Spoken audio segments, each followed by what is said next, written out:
नमस्कार दोस्तों। आज के इस वीडियो में बात करेंगे सबसे पहले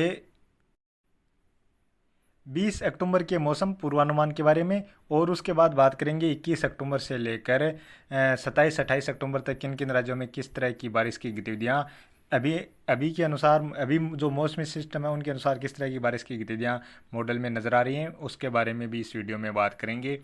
साथ में ही बात करेंगे मानसून की वापसी कहाँ तक आगे बढ़ चुकी है, और इसके अलावा बंगाल की खाड़ी और अरब सागर दोनों में ही अभी तूफान बनने वाले हैं, तो उनके बारे में भी इस वीडियो में बात करेंगे। इसके अलावा अभी उत्तर पश्चिम भारत की ओर भी एक फिर से नया पश्चिमी विक्षोभ आता हुआ नज़र आ रहा है, क्योंकि अभी जो ईरान के आसपास से जो क्षेत्र हैं, इन क्षेत्रों यानी अफगानिस्तान से जो पश्चिमी क्षेत्र हैं, इन क्षेत्रों के आसपास नज़र आ रहा है, तो इसका भी किस तरह से इम्पेक्ट रह सकता है उसके बारे में भी इस वीडियो में देखेंगे। और अभी इस समय देखा जाए तो ज़्यादातर जो बारिश की गतिविधियाँ हैं वो ख़ास तौर पर देखा जाए तो दक्षिण भारत में ही नज़र आ रही हैं। इसके अलावा पहाड़ी राज्यों में भी थोड़े बहुत बादल नज़र आ रहे हैं। और ख़ास तौर पर देखा जाए तो यहाँ पर केरल से लेकर तमिलनाडु और कर्नाटक के कुछ दक्षिणी क्षेत्र हैं, यहाँ पर थोड़ी बहुत बारिश की गतिविधियाँ नज़र आ रही हैं। साथ में ही मध्य प्रदेश से लेकर महाराष्ट्र में भी थोड़े बहुत बादल देखे जा रहे हैं, लेकिन इन बादलों से ज़्यादा बारिश की उम्मीद नहीं की जा रही है।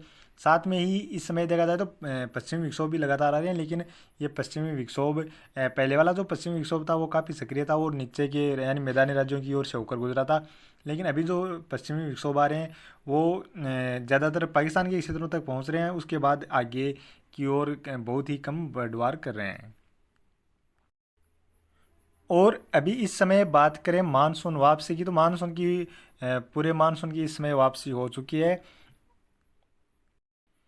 तो अभी आप देख सकते हैं 18 अक्टूबर तक इस तरह से यहाँ तक मानसून की वापसी हुई थी, और आज पूरे भारत से ही मानसून की वापसी की घोषणा कर दी गई है, अभी आप यहाँ पर मॉडल में देख सकते हैं। और अभी बात करें अरेबियन सी में यानी अरब सागर की खाड़ी में जो अभी एक निम्न दबाव का क्षेत्र बना हुआ है, वो है आने वाले 24 घंटों के दौरान यानी अभी आने वाले 24 घंटों के दौरान यह है वेलमार्ग लो प्रेशर एरिया बनने वाला है। और उसके बाद यानी 20 अक्टूबर तक यह वेलमार्ग लो प्रेशर एरिया बन जाएगा, अभी निम्न दबाव के मजबूत निम्न दबाव के क्षेत्र के रूप में है। और उसके बाद 21 अक्टूबर तक इसके डिप्रेशन बनने की संभावनाएं नज़र आ रही हैं।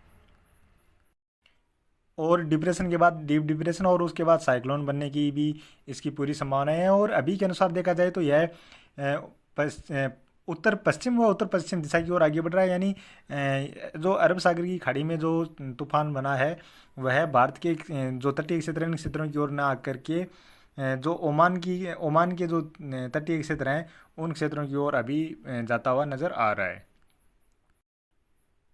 और अब बात करें बंगाल की खाड़ी में जो अभी एक मजबूत सर्कुलेशन बना हुआ है, और यह 21 अक्टूबर तक निम्न दबाव के एक क्षेत्र के रूप में बनने वाला है, अभी यहाँ पर आप देख सकते हैं। और उसके बाद धीरे धीरे और मजबूत होगा, और लगभग आप देख सकते हैं 23 अक्टूबर के आसपास यह डिप्रेशन के रूप में पहुंचता हुआ नज़र आ रहा है, और उसके बाद डीप डिप्रेशन से लेकर साइक्लोन तक की कैटेगरी में भी पहुंचता हुआ नज़र आ सकता है। और बंगाल की खाड़ी में जो सिस्टम बन रहा है, साइक्लोन बन रहा है, उसके अभी के अनुसार जो देखा जाए तो विंडी ऐप में इसके आंध्र प्रदेश और उड़ीसा के जो तटीय क्षेत्र हैं इन क्षेत्रों की ओर पहुंचने की अभी संभावनाएं नज़र आ रही हैं। तो अभी कुल मिलाकर देखा जाए तो यहाँ पर अरब सागर में जो निम्न दबाव का क्षेत्र है वो यहाँ पर है, और इसके इस तरह से आगे की ओर बढ़ने की संभावनाएं नज़र आ रही हैं। और बंगाल की खाड़ी में जो यहाँ पर मजबूत सर्कुलेशन बना हुआ है, यह अभी थोड़ा बहुत जो अभी तमिलनाडु से जो पूर्वी तटीय क्षेत्र है इन क्षेत्रों से पूर्व की ओर बंगाल की खाड़ी में बना हुआ है, इसके अभी उत्तर पूर्वी दिशा की ओर थोड़ा सा आगे बढ़कर फिर से मजबूत होकर यह कुछ इस तरह से आगे की ओर बढ़ता हुआ नज़र आ सकता है। इस तरह की अभी संभावनाएं नज़र आ रही हैं, और इन दोनों ही सिस्टमों के प्रभाव से अभी देख सकते हैं बंगाल की खाड़ी और अरब सागर में काफ़ी घने बादल भी नज़र आ रहे हैं। अब बात कर लेते हैं आने वाले 24 घंटों के दौरान देखा जाए तो यहाँ पर उत्तर पश्चिम भारत में लगातार पश्चिमी विक्षोभ आ रहे हैं, और अभी देखा जाए तो पाकिस्तान के कुछ दक्षिणी क्षेत्रों से लेकर जो मध्य के क्षेत्र हैं यहाँ तक अभी कुछ स्थानों पर खंड बारिश के रूप में बारिश की गतिविधियाँ भी देखी जा रही हैं।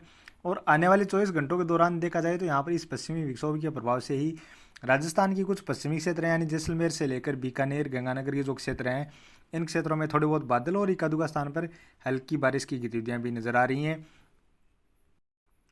और जब भी पश्चिमी विक्षोभ आता है तो कई बार यहाँ पर बादल बन जाते हैं, काफ़ी बादल बन जाते हैं और ये बादल बनने के बाद पूर्वी दिशा की ओर आगे मूवमेंट कर जाते हैं। तो इस तरह की अगर गतिविधियाँ देखी जाती हैं तो निश्चित तौर पर ये बादल थोड़े बहुत जोधपुर से लेकर नागौर या चूरू सीकर झुंझुनू के जो क्षेत्र हैं इन क्षेत्रों की ओर भी आगे बढ़ते हुए नजर आ सकते हैं। लेकिन इस तरह की संभावनाएं अभी फिलहाल आने वाले 24 घंटों के दौरान बहुत कम ही नज़र आ रही हैं। इसके अलावा पंजाब हरियाणा से लेकर पंजाब के भी कुछ दक्षिणी या जो पश्चिमी क्षेत्र हैं यहाँ पर थोड़े बहुत बादल बनते हुए देखे जा सकते हैं। इसके अलावा हरियाणा से लेकर दिल्ली, उत्तर प्रदेश, मध्य प्रदेश से लेकर गुजरात, महाराष्ट्र से लेकर छत्तीसगढ़, बिहार, झारखंड इन सभी राज्यों में आने वाले 24 घंटों के दौरान मुख्यतः मौसम साफ ही नज़र आ रहा है। हालांकि मध्य प्रदेश के कुछ दक्षिणी क्षेत्रों से लेकर महाराष्ट्र के भी कुछ पश्चिमी क्षेत्र हैं या कुछ दक्षिणी क्षेत्र हैं यहाँ पर थोड़े बहुत बादल बन सकते हैं। केरल से लेकर कर्नाटक और तमिलनाडु से लेकर आंध्र प्रदेश के कुछ क्षेत्रों में हल्की मध्यम से लेकर कुछ स्थानों पर तेज मूसलाधार बारिश की गतिविधियां खंड बारिश के रूप में खासतौर पर केरल से लेकर तमिलनाडु के क्षेत्रों में देखी जा सकती हैं। इसके अलावा पूर्वोत्तर राज्यों में भी एक दो स्थान पर हल्की फुल्की बारिश की गतिविधियां नज़र आ रही हैं। बाकी बंगाल की खाड़ी में जो सर्कुलेशन बना हुआ है इसके प्रभाव से बंगाल की खाड़ी के ज़्यादातर क्षेत्रों में बारिश की गतिविधियां नजर आ रही हैं। अंडमान निकोबार द्वीप समूह के क्षेत्रों की ओर भी काफ़ी स्थानों पर मध्यम से लेकर तेज मूसलाधार बारिश की गतिविधियां ही नजर आ रही हैं। इसके अलावा श्रीलंका के क्षेत्रों में भी बारिश की गतिविधियां नजर आ रही हैं और अरब सागर में भी जो साइक्लोन बन रहा है उसके प्रभाव से भी अरब सागर में कुछ मध्य के क्षेत्र हैं यहाँ पर काफ़ी स्थानों पर मध्यम से लेकर भारी बारिश की गतिविधियां इसमें देखी जा सकती हैं। और अब बात करें 21 अक्टूबर की। 21 अक्टूबर को यहाँ पर पश्चिमी विक्षोभ थोड़ा सा आगे बढ़ेगा और राजस्थान से लेकर पंजाब हरियाणा के क्षेत्रों को यह प्रभावित करता हुआ नजर आ रहा है। खासतौर पर पंजाब के जो दक्षिणी पश्चिमी क्षेत्र हैं इन क्षेत्रों में कुछ स्थानों पर बारिश की गतिविधियां नजर आ रही हैं। इसी तरह हरियाणा के भी कुछ हिसार से लेकर सिरसा के आसपास जो क्षेत्र हैं इन क्षेत्रों में कुछ स्थानों पर हल्की बारिश की गतिविधियां नजर आ रही हैं। और इसी तरह राजस्थान में भी कुछ जैसलमेर से लेकर बीकानेर, गंगानगर, हनुमानगढ़ से लेकर चूरू, सीकर, झुंझुनू के आसपास जो क्षेत्र हैं या नागौर से लेकर अजमेर तक के जो क्षेत्र हैं इन क्षेत्रों में भी बादल बन सकते हैं। कुछ स्थानों पर हल्की या हल्की से लेकर मध्यम दर्जे की बारिश की गतिविधियां भी देखी जा सकती हैं। इसके साथ साथ हो सकता है ओलावृष्टि जैसी गतिविधियां भी एक दो स्थानों पर यानी एक आध स्थान पर देखने को मिल जाएं। और इसी तरह बात करें गुजरात से लेकर मध्य प्रदेश, उत्तर प्रदेश और साथ में ही बिहार से लेकर झारखंड, पश्चिम बंगाल, छत्तीसगढ़, उड़ीसा इन राज्यों की ओर देखा जाए तो मुख्यतः मौसम साफ ही नजर आ रहा है। मणिपुर, मिजोरम, त्रिपुरा की ओर कुछ स्थानों पर हल्की बारिश की गतिविधियां नजर आ रही हैं। इसके साथ साथ केरल से लेकर कर्नाटक, तमिलनाडु और आंध्र प्रदेश में भी कुछ स्थानों पर बारिश की गतिविधियां नजर आ रही हैं। और बंगाल की खाड़ी के सिस्टम के प्रभाव से अंडमान निकोबार द्वीप समूह के क्षेत्रों से लेकर बंगाल की खाड़ी के दक्षिणी और मध्य के जो क्षेत्र हैं इन क्षेत्रों में काफी स्थानों पर मध्यम से लेकर तेज मूसलाधार बारिश की गतिविधियां नजर आ रही हैं। अब बात करें 22 अक्टूबर की। 22 अक्टूबर को भी इस पश्चिमी विक्षोभ का असर पंजाब, हरियाणा से लेकर राजस्थान के ज़्यादातर क्षेत्रों में नजर आ रहा है। इस दौरान 22 अक्टूबर को देखा जाए तो राजस्थान के ज़्यादातर क्षेत्रों में बादल फिर से बन सकते हैं और कुछ स्थानों पर हल्की मध्यम दर्जे की बारिश की गतिविधियां भी देखी जा सकती हैं। इसके साथ साथ पंजाब से लेकर हरियाणा और दिल्ली या उत्तर प्रदेश के कुछ दक्षिण पश्चिमी क्षेत्र हैं यहाँ पर भी थोड़ी बहुत बादल या बारिश की गतिविधियां देखी जा सकती हैं। थोड़ा बहुत प्रभाव मध्य प्रदेश के जो ग्वालियर से लेकर शिवपुरी, श्योपुर के आसपास जो क्षेत्र हैं इन क्षेत्रों की ओर भी देखा जा सकता है। इसके अलावा दक्षिण भारत में बारिश की गतिविधियां नजर आ रही हैं और बंगाल की खाड़ी के में जो साइक्लोन बन रहा है उसके प्रभाव से भी बंगाल की खाड़ी के एक बहुत बड़े इलाके में काफ़ी स्थानों पर मध्यम से लेकर भारी बारिश की गतिविधियां नजर आ रही हैं। अब बात करें 23 अक्टूबर की। 23 अक्टूबर को भी राजस्थान के कुछ उत्तरी क्षेत्रों की ओर थोड़ी बहुत बारिश की गतिविधियां नजर आ रही हैं। क्योंकि यह पश्चिमी विक्षोभ आगे चला जाएगा लेकिन फिर भी यहाँ पर थोड़ी बहुत नमी वाली हवाएं पाकिस्तान के क्षेत्रों से लेकर राजस्थान के कुछ उत्तरी क्षेत्र इन क्षेत्रों की ओर पहुंचती हुई नजर आ रहे हैं और थोड़े बहुत बादल बनते हुए नजर आ रहे हैं।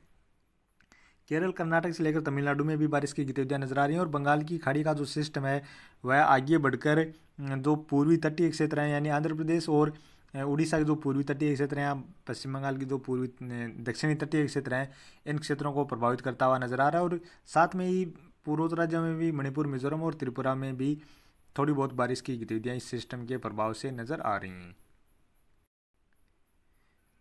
और बात करें 24 अक्टूबर की। 24 अक्टूबर को भी बंगाल की खाड़ी के सिस्टम के प्रभाव से यानी जो साइक्लोन बन रहा है उसके प्रभाव से उड़ीसा से लेकर पश्चिम बंगाल के क्षेत्रों की ओर बारिश की गतिविधियां नजर आ रही हैं। उड़ीसा के जो पूर्वी तटीय क्षेत्र इन क्षेत्रों की ओर काफ़ी स्थानों पर मध्यम से लेकर भारी बारिश की गतिविधियाँ भी नजर आ रही हैं। केरल, कर्नाटक और तमिलनाडु में भी बारिश की गतिविधियाँ नजर आ रही हैं। और यहाँ पर उत्तर पश्चिम भारत की ओर राजस्थान और पंजाब के कुछ क्षेत्र हैं, यहाँ पर थोड़ी बहुत बारिश की गतिविधियाँ भी नजर आ रही हैं, क्योंकि पाकिस्तान के क्षेत्रों की ओर यहाँ पर देख सकते हैं कमज़ोर सा पश्चिमी विक्षोभ, जिसके प्रभाव से थोड़ी बहुत बारिश की गतिविधियाँ नजर आ रही हैं। और यही बारिश की गतिविधियाँ थोड़ी सी आगे बढ़कर राजस्थान और पंजाब के जो क्षेत्र हैं इन क्षेत्रों की ओर भी नजर आ रही हैं। अब बात करें 25 अक्टूबर की। 25 अक्टूबर को भी बंगाल की खाड़ी की जो सिस्टम है उसके प्रभाव से उड़ीसा से लेकर झारखंड, पश्चिम बंगाल और पूर्वोत्तर राज्यों की ओर बारिश की गतिविधियाँ नजर आ रही हैं। यहाँ पर कुछ स्थानों पर हल्की मध्यम से लेकर तेज मूसलाधार बारिश की गतिविधियाँ भी नजर आ रही हैं। केरल, कर्नाटक और तमिलनाडु में भी बारिश की गतिविधियाँ नजर आ रही हैं। इसके साथ साथ जो बंगाल की खाड़ी में सिस्टम बन रहा है वह अभी इस तरह से होकर आगे की ओर बढ़ता हुआ नजर आ रहा है, लेकिन इसमें यदि थोड़ा बहुत बदलाव होता है तो कुछ इस तरह से भी आगे की ओर, यानी छत्तीसगढ़ और महाराष्ट्र या मध्य प्रदेश के कुछ पूर्वी क्षेत्र हैं इन क्षेत्रों की ओर भी प्रभावित करता हुआ नजर आ सकता है। और अब बात करें 26 अक्टूबर की। 26 अक्टूबर को भी इस सिस्टम के प्रभाव से उड़ीसा से लेकर झारखंड, पश्चिम बंगाल और पूर्वोत्तर राज्यों की ओर बारिश की गतिविधियाँ नजर आ रही हैं। इसके अलावा केरल और तमिलनाडु में भी काफ़ी स्थानों पर मध्यम से लेकर तेज मूसलाधार बारिश की गतिविधियाँ नजर आ रही हैं। इसके साथ साथ उत्तर पश्चिम भारत में भी यहाँ पर पश्चिमी विक्षोभ अभी तो देखा जाए तो यहाँ पर पाकिस्तान के उत्तरी क्षेत्रों से होते हुए पहाड़ी राज्यों की ओर से ही आगे बढ़ता हुआ नजर आ रहा है, लेकिन हो सकता है इसका प्रभाव, क्योंकि अभी जो पश्चिमी विक्षोभ आ रहे हैं वो कुछ मैदानी राज्यों को भी काफ़ी प्रभावित करते हुए नजर आ रहे हैं, तो इस पश्चिमी विक्षोभ का भी थोड़ा सा मूवमेंट मैदानी राज्यों की ओर देखने को मिल जाए। और बात करें 27 अक्टूबर की। 27 अक्टूबर को इस पश्चिमी विक्षोभ के प्रभाव से जम्मू कश्मीर, हिमाचल प्रदेश से लेकर पंजाब के क्षेत्रों की ओर कुछ स्थानों पर हल्की मध्यम दर्जे की बारिश की गतिविधियाँ नजर आ रही हैं। इसके अलावा केरल और तमिलनाडु में भी बारिश की गतिविधियाँ नजर आ रही हैं और पूर्वोत्तर राज्यों की ओर भी बारिश की गतिविधियाँ नजर आ रही हैं। और अब बात करें 28 अक्टूबर की। 28 अक्टूबर को केरल और तमिलनाडु, साथ में कर्नाटक और आंध्र प्रदेश के जो दक्षिणी क्षेत्र हैं इन क्षेत्रों में बारिश की गतिविधियाँ नजर आ रही है। इसके अलावा मणिपुर, मिजोरम, त्रिपुरा में भी कुछ स्थानों पर हल्की मध्यम दर्जे की बारिश की गतिविधियाँ नजर आ रही हैं। तो अभी के वीडियो में इतना ही, और आगे की जानकारी के लिए प्लीज़ आप वीडियो को लाइक करें, साथ में ही चैनल पर पहली बार हैं तो चैनल को भी सब्सक्राइब कर लें।